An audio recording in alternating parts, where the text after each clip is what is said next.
భీమిలి నియోజకవర్గం సన్ స్కూల్లో Bheemili need welfare ఆధ్వర్యంలో బ్లిస్ క్యాటరింగ్ సహకారంతో 26వ మెగా రక్తదాన శిబిరం నిర్వహించారు.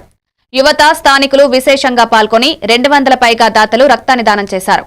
ఏర్పాటు చేసిన రక్త శిబిరానికి ప్రాణవంతమైన స్పందన లభించింది. రక్తదానులందరికీ ప్రశంసా పత్రాలు అందజేసి తదుపరి సేవా కార్యక్రమాలకు యువత పాల్గొనాలని కైతుపల్లి శ్రీనివాస్ సంస్థ నాయకులకు పిలుపునిచ్చారు.